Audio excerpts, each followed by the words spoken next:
With the recent release of the Resident Evil 2 remake and my recent announcement of February being Resident Evil month, I've been thinking a lot about the other Resident Evil games. The ones nobody seems to like Operation Raccoon City. I don't know, I kinda like that one. It wasn't incredible, but I think it was a decent enough third-person shooter packed with awesome fan service like HD William Birkin. Are you kidding me? That's awesome. But as you can tell from the title of this video, we're not talking about Operation Raccoon City. No, today we are talking about Resident Evil 6. Resident Evil 6. Yes, the often criticized and extremely hated Resident Evil 6. It has gained the reputation of being considered the worst game in the franchise and is often just completely disregarded by fans, which is weird to me when you consider that the actual worst game in the franchise is this one here. Today, with the introduction of this new show on the channel, I want to take a look at what makes Resident Evil 6 awesome. So enough with the preamble, let's get into it. Resident Evil 6 is awesome. I know just the title of this video is going to be enough to get some people all riled up, but here's the thing. Resident Evil 6 does a lot of things right. A lot of people see this game as some attempt to appeal to everybody and often quote the phrase, "A jack of all trades is a master of none," but this isn't the case. This isn't some desperate game that tries and fails to please everyone. What it does is offer 4 different campaigns that celebrate the history of this franchise, so that no matter what your favorite Resident Evil game is, you're likely to find something you'll like, all while wrapping the game in its new identity as an action shooter. So let's break it down. Is your favorite game in the series Resident Evil 4? Well buddy, have I got the campaign for you. Even the devs knew that this was going to be the most popular campaign. The prologue literally starts you with Leon. It's like they're saying, yeah, you like Leon, we know, he's back. Here you go, have fun. Now I can't for sure say that this campaign is on par with RE4, since that's completely subjective, but they put a lot of the same love and heart that went into RE4 into this campaign. They kept the pace slow and atmospheric. You can't tell me you didn't feel at least a little bit creeped out by the intro university level or the subway system underground. There's much more classic Resident Evil exploration in Leon's campaign, even if there's less keys to find and doors to unlock. Don't get me wrong, it's not the police station or the Spencer Mansion, but several stages have the same foreboding feeling and atmosphere, and I always feel just a little bit more vulnerable as Leon. The creepier atmosphere and decreased focus on a shit ton of enemies make each encounter have more weight, even if you are a bit more well equipped to handle it than in older games. Now before we move on, I have a bit of a nitpick with reviews I've seen online. So I've seen a lot of people have issues with this scene in particular, and I just wanted to put in my 2 cents. I think a lot of people are misinterpreting this scene. The common complaint is that Leon should know what a zombie is by now and that he should just shoot, but that's not just a stranger to Leon. That's his old boss, a friend whose daughter he went through hell and back to save. They're literally on a first name basis. It's not stupidity stopping Leon from pulling the trigger, it's hope. Hope that what he's pretty sure is happening isn't happening. Leon's definitely a badass, there's no dispute there, but he's always been an optimist. He sees someone getting mauled by zombies on security footage and tries to save them even though it's obviously too late. And this happens time and time again. His biggest weakness is that he cares, and I think that makes Leon a better character, not a worse one. Alright, end rant, let's move on. I can summarize what makes Jake Muller's campaign so badass in one word. Almost, Nemesis, you almost got it. No, the word I'm looking for is Ustanak. The motherfucking Ustanak. A hulking monstrosity sent by Neo Umbrella to hunt down Jake Muller. This monster is relentless, near unkillable, and tremendously powerful. Of course, if you're a longtime Resident Evil fan, this should be ringing some Nemesis-shaped bells, and yes, the Ustanak is a form of Tyrant, much like Nemesis or even Mr. X from Resident Evil 2. But there's something unique about the Ustanak, and not just from a design standpoint. The game treats him like a bloodthirsty shark, and as soon as Jake and Sherry feel any amount of safety, he reappears and provides for some of the tensest and heart-pounding boss fights in the entire game. Shit, it's more intense than most other games even. I really can't overstate how incredible I think the Ustanak is. Outside of the Ustanak, Jake's campaign offers differing gameplay in the shorter stealth segments, and is one where I actually had to really pay close eye to my ammunition because for some reason I always ran out. The increase of humanoid enemies in the C-virus infected Javo can be a bit tiresome, I'll admit, but this campaign does mix it up with a few more monstrous enemies, and the tension of never knowing when the Ustanak is going to pop up again really makes this one stand out. Plus, both characters, while slightly different, are fun to play as and offer differing enough experiences to make it worth trying both. Alright. So Chris's campaign gets a lot of flack from the fanbase for being a way for Capcom to chase that sweet Call of Duty money. And you know what? Fair, I guess. Oversimplified, of course, but you're allowed to think that. But if you disregard this campaign, you're missing out on a unique experience that's mostly comparable to Resident Evil 5, but even then that's selling it short. Chris's is the most straightforward action-oriented storyline, but I would argue that works for the game rather than against it.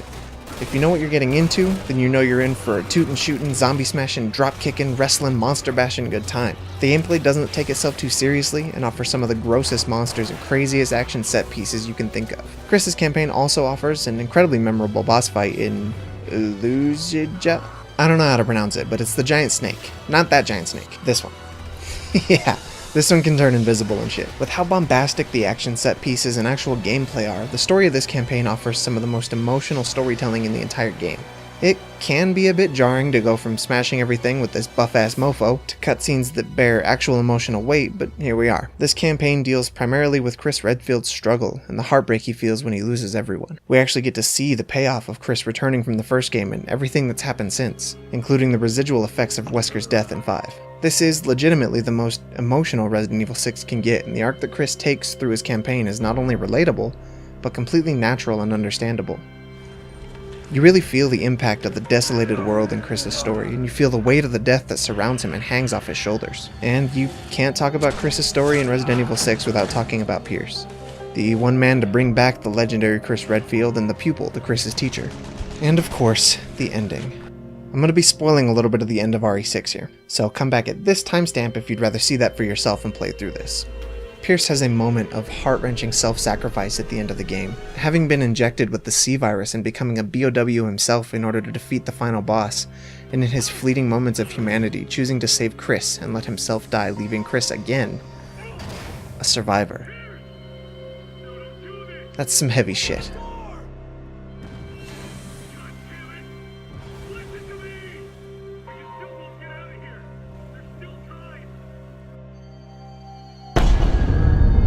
Ada's campaign surprisingly is very divisive amongst the fanbase. I found people on two very different extremes when it comes to her campaign, but I think it really finds a way to stand alone from the rest of the game and offer a very different experience. Ada's campaign focuses more on stealth and puzzle gameplay over the ludicrous shooting of the previous ones. Even early on, you can become quickly overwhelmed if you're not careful. And granted, the puzzles themselves never reach an obscure amount of difficulty like you would expect from a Silent Hill game, but from what you've come to expect from Resident Evil, yeah, it's basically that. Another thing that I feel really helps Ada's campaign stand out is her crossbow that you can load with a variety of different bolts for different situations. Almost reminds me of another survival horror game that I'm gonna have to cover on this show eventually. Overall, this campaign puts you in the shoes of the badass Ada Wong, and we really get to see and play through more of what makes her such a badass. Putting us in control of the versatile and capable Ada empowers the player in a unique way, much like playing as Lara Croft in the early Tomb Raider games. Adding a Metal Gear Solid or Splinter Cell feeling to the monster action of RE6 was a cool concept, and ultimately gives Ada's campaign a wholly unique feeling, along with the light puzzle solving of the earlier games in the series. It feels great. It's responsive, you can move and aim at the same time, and even though I found it easier to not do that just so I can line up my shots better, it still feels great to have that as an option, and makes the game feel more polished and modern as a result. What I find myself doing more often is the quick little dodge roll you can do while aiming, helps you dodge incoming attacks, and puts you at these interesting angles for cool looking cinematic kills and moments. I feel like an action star like Jason Statham or something when I do this. You can also do this, which is cool. And really, do I need to explain how goddamn cool it is to power slam or roundhouse kick a zombie's fucking head off? It's got such a visceral crunch, and how satisfying it feels reminds me of the curb stomp in Dead Space. Hell yeah. Overall, this game controls well, and the ability to switch what shoulder you're aiming over is a nice touch.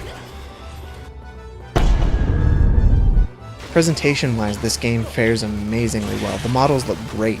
The backgrounds are appropriately dingy and gross, and just overall, graphically, it still looks amazing. Granted, I'm playing the PS4 port, but it still goes toe-to-toe with a lot of other modern games, which is fucking incredible for a game coming up on, Jesus, 7 years old?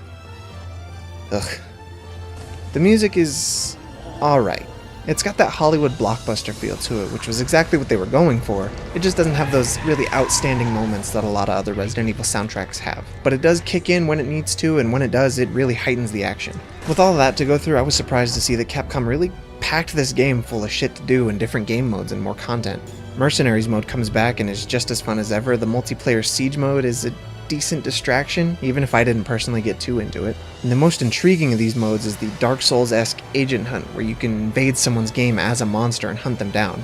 That's just fucking cool. All of these are just bells and whistles on top of what I already consider an awesome experience, so bonus. Alright, so now we're gonna address the elephant in the room. And it's a big elephant. A big, mutant, zombie elephant. Is the game scary? No. No, it's not. It's sometimes creepy and often pretty tense, but it's not scary. To be completely fair, I think it's important to note, however, that it's not intended to be scary. It wasn't supposed to be. That's not the point of Resident Evil 6. Capcom knew when making this game that survival horror games were on the decline, and that if they wanted RE6 to succeed, they'd have to inject it with some action and a shit ton of content. You may call a move like this disingenuous or a straight up sleazy business practice, but you know what? They were right. Bring yourself back to 2012. Before the indie horror game scene really took off, before Five Nights at Freddy's, before Amnesia was popularized on the back of YouTube Let's Players everywhere. What did horror games look like back then? We had stuff like the Dead Space series, which released its second game in 2011. A great game, a great sequel, but its action set pieces housed within the horror aesthetic bring it in line with things like Resident Evil 5. We had things like Fear and Dead Island, which again used horror sensibilities and horror concepts, but were in and of themselves action games. Now let's look at Resident Evil, which had incrementally increased its action concepts since the second game. Each game getting progressively further and further from its survival horror roots within the Spencer Mansion. Even the remake on the GameCube of the first game, while incredible and held in very high regard nowadays, it originally sold poorly. Resident Evil 0 had similarly also flopped. Naturally, Capcom took cues from the successful RE4 when making the fifth game, which sold well, and is also a good game, but that's for another video for another time, and made the decision to continue the trend when making 6. Unfortunately, die-hard Resident Evil fans weren't satisfied by the then newest entry in their beloved series. With Capcom seemingly back on track, having found a way to fuse action and horror a bit more cohesively, and with an increased audience for games of that genre, I still find it worthwhile to look back at RE6 and take it for what it was. It's an action game, a third-person shooter, with incredible monster designs and a bunch of different modes and campaigns to run through, all of which offering a piece of what made each preceding game popular to begin with. I look at RE6 as a love letter to the series as a whole, while tying the game itself together with its new identity as an action shooter. Each piece of the game offers something unique and interesting to the series, and it's absolutely worth playing even today, especially if you can get a friend to go through it with you.